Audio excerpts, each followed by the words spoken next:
जय श्रीकृष्ण।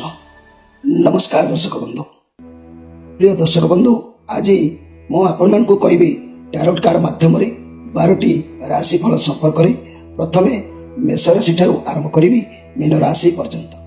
ता पूर्व मोर प्रिय दर्शक बंधु आसतु जानिबा आज दिन चर्चा कार्यक्रम संपर्क में। आज वासंतिक मृणयी देवींकर दशहरा चैत्र मास बा मीन मास 14 दिन मार्च मासर 28 तारिख शनिवार। तबे आज दशमी 8 दंड 31 दिवा 9टा 9 मिनिट पर्यंत। आज पुष्या नक्षत्र 23 दंड 13 अपराह्न 3टा 2 मिनिट पर्यंत। आज शुकर्मा युग, आज गर करण। आज जन्म होता शिशुर कर्कट राशि विप्रवर्ण देवगण अपराह्न 3टा 2 मिनिट पर राक्षस गण। आज मृत्यु व्यक्तिर एक पाद पुष्कर दोष, फल कृषि संतान हानि, होमादि शांति, अन्न वस्त्र स्वर्ण घृतकांस्य दान। आज एकादशी श्राद्ध। आज निषिद्ध खाद्य कहले कलमी शाग भोजन निषेध, दिवा 9टा 9 मिनिट पर शिंब भोजन निषेध। आज धर्मकृत्य कहले अद्य बंगिया मते मृणयी वासंतिक दुर्गा देवींकर दशमी विहित पूजा और पूजांते विसर्जन समय दोला वाहन गमन फल स्वल्प वृष्टि और शस्य हानि। अद्य मृणयी देवींकर दशहरा उत्सव। अशुभ बेला काल बेला प्रातरु दिवा 7टा 18 मिनिट मध्य, 4टा 48 मिनिट पर आउ 5टा 55 मिनिट मध्य। 12 बेला कहले दिवा 1टा 35 मिनिट पर एवं 3टा 10 मिनिट मध्य। कालरात्रि जदि जानिबा संध्या 7टा 29 मिनिट पर रात्रि 3टा 47 मिनिट मध्य। तेबे आजिर शुभ बेला अमृत युग ध्यान दियंतु।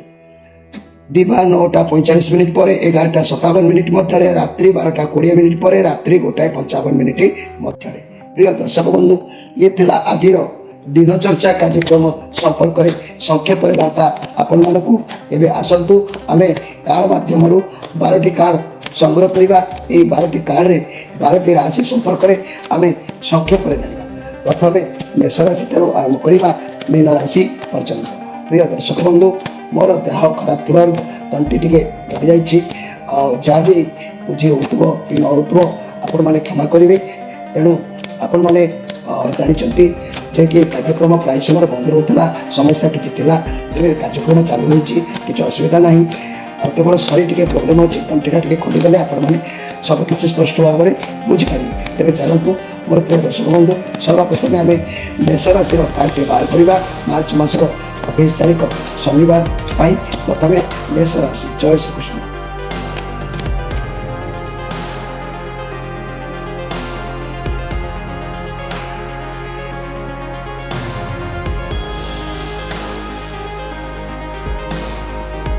जय श्रीकृष्ण। प्रथम जानिबा मेष राशि विषय। मेष राशि आपण मान कार्ड आसी 5 ऑफ पेंटाक्लस। आपण हाथ कौन कारण अर्थ किसी व्यय हो पारे किंबा शरीर उपर किसी आदि प्रभाव पड़ पारे। मानसिक स्तर में आप उत्तेजित हो पारती, क्रोधान्वित हो पारती। तेणु आज कार्य सहित युक्ति कली द्वंद्व उपजिबार जुग अच्छी। तेणु घर परिवार दाम्पत्य जीवन चिंताग्रस्त आज आपणकर लव रिलेशन भल ना। व्यवसायी माने क्षयक्षतिर संभावना रोचे। छात्र छात्री माने विद्या क्षेत्र में निश्चित अवहेला करेंगे। तेणु आज दिन को जगी रखी चलतु मोर प्रिय मेष राशि भाई भाई मैंने। तेरे आज स्पेशल कार्यक्रम में कहबी मेष राशि व्यक्ति मैंने आपण राशि अधिपति ग्रह होती मंगल। मंगलवार दिन आपण के क्षौर हूँ ना, क्षौर हेले आयुष हानि हुए। तेणु जाणी रखी था मंगलवार दिन आप क्षौर हे ना, ये क्षौर हेले ए आयुष हानि होता है। एबे आसंतु देखिबा वृष राशि विषय में। वृष राशि आपण कार्ड आसी 4 ऑफ कप कार्ड। आपण द्वारा अनेक किसी भूल बारंबार हो लक्ष्य करी जमीती आपण धाई गला बेल को सोनाटा माटी भली आपण को लगुच। तेणु आपण कौन कथा को धरतु ना, धरिकी बसतु ना, जहाँ गला ताकू भूली जातु। वर्तमान खराब हम से गुड़ाक जदि आप आज भावे तेणु भगवान आपन को ନୂଆ ମୌକା ଦେବେ। ଆପଣ ଦେଖନ୍ତୁ, ତାର ସଦୁପଯୋଗ କରନ୍ତୁ, ମନ ଖରାପ ରଖନ୍ତୁ ନାହିଁ, ଆଗକୁ ବଢ଼ନ୍ତୁ। ଭଗବାନ ଆପଣଙ୍କୁ ନିଶ୍ଚିତ ଚାନ୍ସ ଦେବେ। ତେଣୁ ଆଜି ଆପଣ ଏମିତି କିଛି କାର୍ଯ୍ୟ କରିବେ, ଆପଣଙ୍କୁ ସେ କାର୍ଯ୍ୟର ଦକ୍ଷତା ଜଣାପଡ଼ିବ, କାର୍ଯ୍ୟ ପ୍ରାଧାନ୍ୟତା ଆପଣଙ୍କୁ ଅବଶ୍ୟ ମିଳିବ। ଦିନ ଭଲ ଆପଣଙ୍କର ନିଶ୍ଚିତ ରହିବ। ତେବେ ବୃଷ ରାଶି, ଆପଣଙ୍କ ରାଶିର ଅଧିପତି ଗ୍ରହ ହେଲେ ଶୁକ୍ର, ଦାନବ ଆଚାର୍ଯ୍ୟ ଶୁକ୍ର। ତେଣୁ ଶୁକ୍ରବାର କ୍ଷୌର ହେଲେ ଆତ୍ମଶକ୍ତି ବଢ଼େ, କିନ୍ତୁ ବଡ଼ ପୁଅ ଯଦି ଆପଣଙ୍କର ଥାଏ ତାହେଲେ କ୍ଷୌର ହେଲେ ଅମଙ୍ଗଳ ହୁଏ। ବାପା ବଡ଼ ପୁଅ ଗୋଟିଏ ଦିନରେ କ୍ଷୌର ହେଲେ ପରିବାରରେ ଅମଙ୍ଗଳ ହୁଏ, ସନ୍ତାନ ଦୁଃଖ ପାଏ, ଦାରିଦ୍ରତା ଲାଗି ରହେ। ଏ କଥାକୁ ଆପଣମାନେ ଧ୍ୟାନ ଦେଇକି କ୍ଷୌର ହେବା ଉଚିତ। ଏବେ ଆସନ୍ତୁ ଦେଖିବା ମିଥୁନ ରାଶିଙ୍କ ବିଷୟରେ। ମିଥୁନ ରାଶି ଆପଣମାନଙ୍କ ପାଇଁ କାର୍ଡ଼ ଆସିଛି, ଏସ୍ ଅଫ୍ ସୋର୍ସ କାର୍ଡ଼ ଆସିଛି।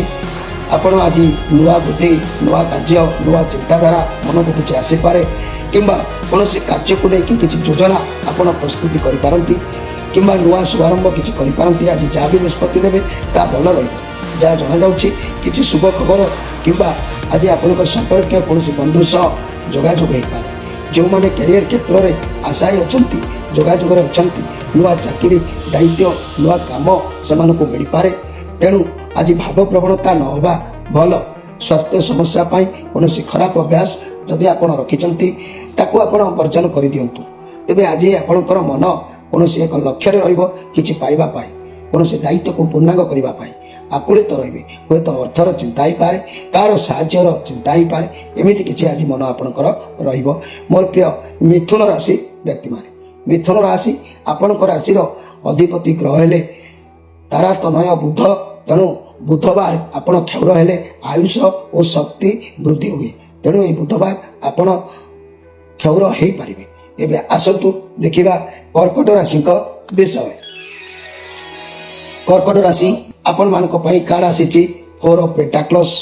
କୌଣସି ସିଚୁଏସନରେ, କୌଣସି ଭାବନା କିମ୍ବା କୌଣସି ବ୍ୟକ୍ତିକୁ ନେଇ ଆପଣ ବହୁତ ପଜେସିଭ୍ ରହିବେ। ଆଜି କୌଣସି ପରିସ୍ଥିତିରେ ବି ଆପଣ ବ୍ୟକ୍ତିକୁ ଛାଡ଼ିବାକୁ କେବେ ଚାହିଁବେ ନାହିଁ। କିନ୍ତୁ ଆପଣ ମନେ ରଖନ୍ତୁ, ଆଜି ଆପଣଙ୍କର ଶ୍ରୀଚନ୍ଦ୍ର ଅଛି ଯୋଗ।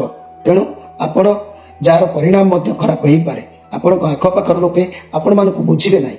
ତେଣୁ ଆପଣ ଆଜି ପ୍ରତ୍ୟେକ କ୍ଷେତ୍ରରେ ପ୍ରତ୍ୟେକ କାମକୁ ଜଗି ରଖିକି ଚଳନ୍ତୁ। ଦୂରଯାତ୍ରା କରନ୍ତୁ ନାହିଁ। ଲୋକମାନଙ୍କ ସହିତ ଆଜି ଯୋଗାଯୋଗ ଠିକ୍ କରିକି ରଖନ୍ତୁ। ତେବେ ଯାଇକି ଆପଣ ସଫଳ ସୀମାରେ ଆଜି ପହଞ୍ଚି ପାରିବେ। ତା ନହେଲେ ଶ୍ରୀଚନ୍ଦ୍ର ଯୋଗ ଅଛି, ଦେଖି ଯାଇକି ଧୀର ସ୍ଥିର ଭାବରେ କୌଣସି କାର୍ଯ୍ୟ ଆଜି କରନ୍ତୁ।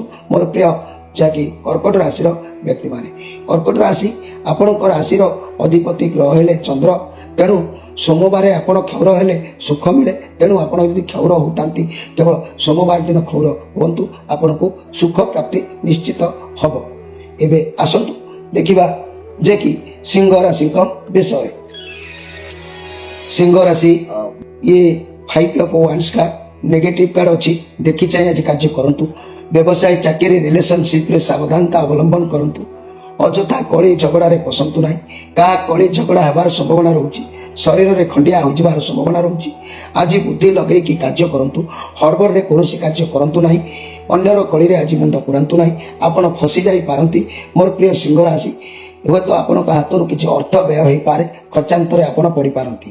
ତେବେ ଆଜିର ସ୍ପେଶାଲ କାର୍ଯ୍ୟକ୍ରମରେ ମନେ ରଖନ୍ତୁ, ସିଂହ ରାଶି ଆପଣଙ୍କ ରାଶିର ଅଧିପତି ଗ୍ରହ ହେଉଛନ୍ତି ରବି। ତେଣୁ ରବିବାର କ୍ଷୌର ହେଲେ ଦୁଃଖ ପ୍ରାପ୍ତି ହୁଏ। ତେଣୁ ଆପଣ ରବିବାର କେବେ ବି କ୍ଷୌର ହୁଅନ୍ତୁ ନାହିଁ। ଏବେ ଆସନ୍ତୁ ଦେଖିବା କନ୍ୟା ରାଶିଙ୍କ ବିଷୟ। କନ୍ୟା ରାଶି ଆପଣଙ୍କ ପାଇଁ କାର୍ଡ଼ ଆସିଛି 9 ଅଫ୍ କପ୍ କାର୍ଡ଼। ଆପଣ ଯାହା ବି ଇଚ୍ଛା ଅଛି ଆଜି ନିଶ୍ଚିତ ଭାବରେ ପୂରଣ କରିପାରିବେ। ଆଗରୁ ଆପଣଙ୍କର ଯାହା ବି ଅସୁବିଧା ଥିଲା, ସେ ସମସ୍ୟା ଥିଲା, ତାର ରେଜଲ୍ଟ ଆଜି ଆପଣଙ୍କ ପାଇଁ ଭଲ ଆସିବ।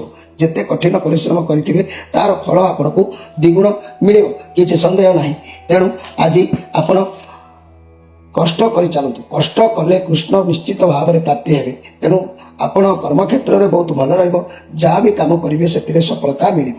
ତେଣୁ କନ୍ୟା ରାଶି କୌଣସି ସୂତ୍ରରୁ ଆପଣଙ୍କୁ କିଛି ଦ୍ରବ୍ୟ ଲାଭ ହୋଇପାରେ, କିଛି ଅର୍ଥ ଆପଣଙ୍କ ହାତକୁ ଆସିପାରେ। ଦିନ ନିଶ୍ଚିତ ଭାବରେ ଭଲ ରହିବ। କନ୍ୟା ରାଶି ଆପଣଙ୍କ ରାଶିର ଅଧିପତି ଗ୍ରହ ହେଲେ ବୁଧ। ତେଣୁ ବୁଧବାର କ୍ଷୌର ହେଲେ ଆୟୁଷ ଶକ୍ତି ବୃଦ୍ଧି ହୁଏ। ତେଣୁ ଆପଣ ବୁଧବାର କ୍ଷୟ ହୋଇପାରିବେ। ଏବେ ଆସନ୍ତୁ ଦେଖିବା ତୁଳା ରାଶିଙ୍କ ବିଷୟ। ତୁଳା ରାଶି ଆପଣମାନଙ୍କ ପାଇଁ କାର୍ଡ଼ ଆସିଛି 3 ଅଫ୍ ସୋର୍ସ। ତେଣୁ ଆପଣଙ୍କ ସହିତ କିଏ ଛଳନା କପଟ ବିଶ୍ୱାସଘାତକ କରିପାରେ। ତେଣୁ ଗଭୀର ଚିନ୍ତାରେ ଆପଣ ରହିପାରନ୍ତି। ଆଜି କିଛି କାହା ସହ ଭୁଲ ବୁଝାମଣା ହେଇପାରେ। ତେଣୁ ଆଜି ଆପଣ କର୍ତ୍ତବ୍ୟକୁ ଜଗନ୍ତୁ। କର୍ତ୍ତବ୍ୟ ନିଷ୍ଠା ଭାବରେ ଆଜି କର୍ମ କଲେ ସଫଳ ହୋଇପାରିବେ। ତା ନହେଲେ ମତି ବିଭ୍ରାନ୍ତ କଲେ କାହାରି ସହିତ ଛଳନା କପଟରେ ଫସି ଯାଇପାରନ୍ତି। କେହି ଆପଣଙ୍କର ବିରୁଦ୍ଧାଚରଣ କରିପାରନ୍ତି। ତେଣୁ ଆଜି ନିଜର କର୍ତ୍ତବ୍ୟକୁ ପାଳନ କରିବା ପାଇଁ ଆପଣଙ୍କର ମନରେ ଅନେକ ଉଦ୍ୟମ ରହିବ। ତେବେ ଏହି ତୁଳା ରାଶି ଆପଣଙ୍କ ରାଶିର ଅଧିପତି ଗ୍ରହ ହେଲେ ଦାନବଚାର୍ଯ୍ୟ ଶୁକ୍ର। ଶୁକ୍ରବାର କ୍ଷୌର ହେଲେ ଆତ୍ମଶକ୍ତି ବଢ଼େ, କିନ୍ତୁ ବଡ଼ ପୁଅ ଥାଇ କ୍ଷୌର ହେଲେ ଅମଙ୍ଗଳ ହୁଏ। ବାପା ଓ ବଡ଼ ପୁଅ ଗୋଟିଏ ଦିନରେ କ୍ଷୌର ହେଲେ ପରିବାରରେ ଅମଙ୍ଗଳ ହୁଏ, ସନ୍ତାନ ଦୁଃଖ ପାଏ, ଦାରିଦ୍ରତା ଲାଗି ରହେ। ତେଣୁ ଶୁକ୍ରବାର କେବେ ବି ବାପ ପୁଅ କ୍ଷୌର ହୁଅନ୍ତୁ ନାହିଁ। ଏବେ ଆସନ୍ତୁ ଦେଖିବା ବିଛା ରାଶିଙ୍କ ବିଷୟ। ବିଛା ରାଶି ଆପଣଙ୍କ ପାଇଁ କାର୍ଡ ଆସିଛି କିଙ୍ଗ ଅଫ୍ କପ୍ କାର୍ଡ। ବହୁତ ଶକ୍ତିଶାଳୀ କାର୍ଡ ଅଛି। ଆପଣ ବାଜି ଜିତିବାର ଉଦ୍ୟମ ରଖିବେ।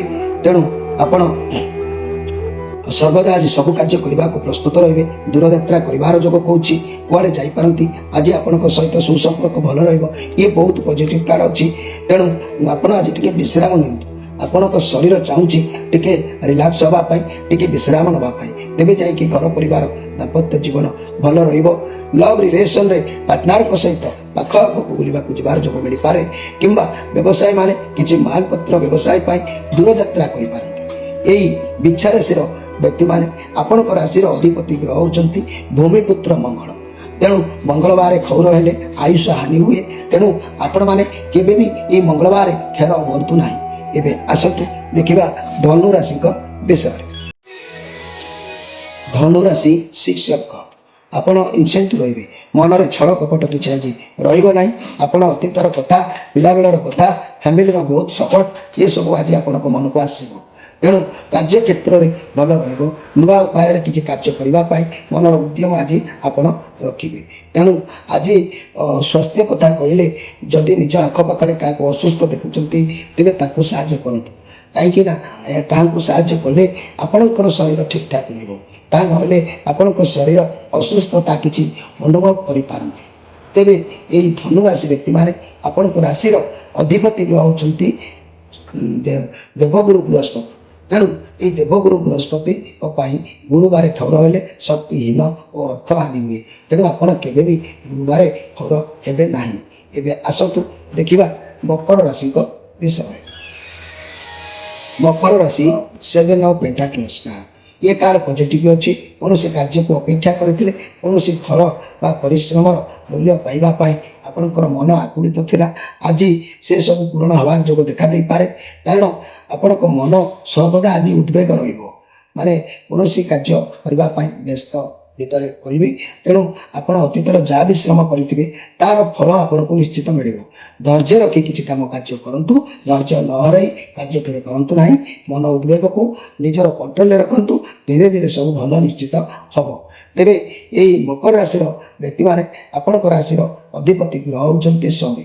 ଶନିବାର କ୍ଷୌର ହେଲେ ଗ୍ରହ ପୀଡ଼ା ହୁଏ। ତେଣୁ ଶନିବାର କେବେ ବି ଆପଣ କ୍ଷୌର ହେବ ନାହିଁ। ଏବେ ଆସନ୍ତୁ ଦେଖିବା କୁମ୍ଭ ରାଶିଙ୍କ ବିଷୟରେ। କୁମ୍ଭ ରାଶି ଆପଣଙ୍କ ପାଇଁ କାର୍ଡ ଆସିଛି 10 କାର୍ଡ। ଆପଣ ବହୁତ ପଜିଟିଭ ଅନୁଭବ କରିବାର ଯୋଗ ଆଜି ଦେଖାଦେଇପାରେ। ବହୁତ ଶାନ୍ତି ମନକୁ ଆସିବାକୁ ଆପଣ ରାସ୍ତା ପରିଷ୍କାର କରିପାରନ୍ତି। ତେଣୁ ଏହି ସମୟରେ ବା ଆଜି ଆପଣ ଯାହା ପରିବର୍ତ୍ତନ ହେବ ତାହା ଆପଣଙ୍କୁ ମାନିବାକୁ ମଧ୍ୟ ପଡ଼ିବ। କାହିଁକି ନା ଆପଣଙ୍କ ଭିତରେ କିଛି ଗୋଟେ ଭୟର ଆତଙ୍କ, ଅର୍ଥରହୀନ ଆତଙ୍କ, ଏମିତି କିଛି ମନ ଭିତରେ ରହିପାରେ। ତେଣୁ ପ୍ରତିଟି କ୍ଷେତ୍ରରେ ନିଜର ପରିଭାଷାକୁ ପରିବର୍ତ୍ତନ କରି ନିଜର ଦକ୍ଷତାକୁ ଉଚିତ ମାର୍ଗରେ ଆଜି ଗତି କରନ୍ତୁ। ନିଶ୍ଚିତ ସଫଳ ହେବେ। ମନରେ ଯେଉଁ ଆର୍ଥିକ ଅନଟନ କିମ୍ବା ଆତଙ୍କ ରହୁଛି ତାହା ଦୂରୀଭୂତ ନିଶ୍ଚିତ ହେଇଯିବ। ତେଣୁ କୁମ୍ଭ ରାଶି ବ୍ୟକ୍ତିମାନେ ଆପଣଙ୍କ ରାଶିର ଅଧିପତି ଗ୍ରହ ହେଉଛନ୍ତି ଶନି। ଶନିବାର କ୍ଷୌର ହେଲେ ଗ୍ରହ ପୀଡ଼ା ହୁଏ। ତେଣୁ ଶନିବାର କେବେ ନଖ କାଟନ୍ତୁ ନାହିଁ, କ୍ଷୌର ହୁଅନ୍ତୁ ନାହିଁ। ଏବେ ଆସନ୍ତୁ ଦେଖିବା ଯେ କି ମୀନ ରାଶିଙ୍କ ବିଷୟରେ। ମୀନ ରାଶି ଆପଣମାନଙ୍କ ପାଇଁ କାର୍ଡ ଆସିଛି ହୁଇଲ୍ ଅଫ୍ ଫର୍ଚୁନ୍ କାର୍ଡ। ଲାଇଫରେ ଯେଉଁଠି ଯାହା କରିଥିଲେ ତାହା ଆଜି ଆପଣଙ୍କୁ ପ୍ରମାଣିତ ଭାବରେ ପ୍ରାପ୍ତି ହେଇପାରେ। କାରଣ ଭଗବାନଙ୍କ ଖାତାରେ ଆଜିର ଏହି wheel of fortune Chakra card ଆସିଛି, ଯାହାକି ଏ ବିଚାରମୟ କାର୍ଡ। ତେଣୁ ଆପଣ ଯାହା ପରିଶ୍ରମ କରିଥିବେ ସେହି ଅନୁସାରେ ଆପଣଙ୍କୁ ଫଳ ପ୍ରାପ୍ତି ହେବ। କାହାରି ସହିତ ଯଦି କଳିଗୋଳ କରିଥିବେ ତାହାର ଫଳ ପ୍ରାପ୍ତି ହେବ। ଯଦି କିଛି ସୁନାମ ଅର୍ଜନ କରିଥିବେ, ପରିଶ୍ରମ କରିଥିବେ, ତାହାର ଫଳ ମଧ୍ୟ ଭଲ ପ୍ରାପ୍ତି ହେବ। ତେଣୁ ବହୁତ ବଡ଼ ପରିବର୍ତ୍ତନ ହେଇପାରେ। କ୍ୟାରିୟର କ୍ଷେତ୍ରରେ ଲକ୍ ଆପଣଙ୍କ ସାଥ ଦେଉଛି। ଯଦି ବି ଭଲ କର୍ମ କରିଥିବେ ଭଲ ଫଳ ପାଇବେ, ମନ୍ଦ କର୍ମ କରିଥିଲେ ମନ୍ଦ ଫଳ ପାଇବେ। ତେଣୁ ଆପଣଙ୍କର ଆଜି ମନ ଆତ୍ମଗୋପନ ଭାବରେ ଏକାକୀ ଭାବରେ ରହିବାକୁ ଉଦ୍ୟମ ରହିବ। ତେଣୁ ଆପଣ କୌଣସି କଥାକୁ ନେଇକି କାର୍ଯ୍ୟକୁ ନେଇକି ଆପଣ ଗୁପ୍ତା ଭାବରେ ରହିବାକୁ ଚେଷ୍ଟା କରିବେ। ତେବେ ଏହି ମୀନ ରାଶି ବ୍ୟକ୍ତିମାନେ ଆପଣଙ୍କ ରାଶିର ଅଧିପତି ଗ୍ରହ ହେଲେ ଦେବଗୁରୁ ବୃହସ୍ପତି। ତେଣୁ ବୃହସ୍ପତିବାର ବା ଗୁରୁବାରରେ ଆପଣମାନେ କ୍ଷୌର ହେଲେ ଶକ୍ତିହୀନ ଅର୍ଥହାନି ହୋଇଥାଏ। ତେଣୁ ଗୁରୁବାର କେବେ ନଖ କାଟନ୍ତୁ ନାହିଁ କିମ୍ବା କେବେ କ୍ଷୌର ହୁଅନ୍ତୁ ନାହିଁ। ଆଜିର କାର୍ଯ୍ୟକ୍ରମକୁ ମୁଁ ଏଇଠି ରଖୁଛି। ଯେହେତୁ ଶରୀର ଠିକ୍ଠାକ୍ ଲାଗୁନାହିଁ, ତଣ୍ଟି ଖୋଲୁନାହିଁ, ତେଣୁକରି ବିଶେଷ କିଛି କହି ହେଉନାହିଁ। ଆପଣଙ୍କ ପାଖରେ ପ୍ରିୟ ପ୍ରତି ସମ୍ମାନ ରଖି ମୁଁ ମୋ କାର୍ଯ୍ୟକ୍ରମକୁ ଏଇଠି ଶେଷ କରି ରହୁଛି। ତଣ୍ଟି ଖୋଲିବା ପର୍ଯ୍ୟନ୍ତ ଆପଣ କାର୍ଯ୍ୟକ୍ରମ ଦୈନନ୍ଦିନ ଯେମିତି ଦେଖୁଥିଲେ ସେମିତି ପ୍ରିୟ ବନ୍ଧୁ ଗୁରୁଜନମାନେ ଭାଇ ଭଉଣୀମାନେ ସମସ୍ତେ ଦେଖୁଥାନ୍ତୁ। ନିଶ୍ଚିତ ମୁଁ ପୁଣି ଅନେକ ଗୁଡ଼ିଏ ଜାଣିବା କଥା କହିବି। ସେତେବେଳେ ଯାଏ ମୋତେ ବିଦାୟ ଦିଅନ୍ତୁ। ରହୁଛି। ନମସ୍କାର।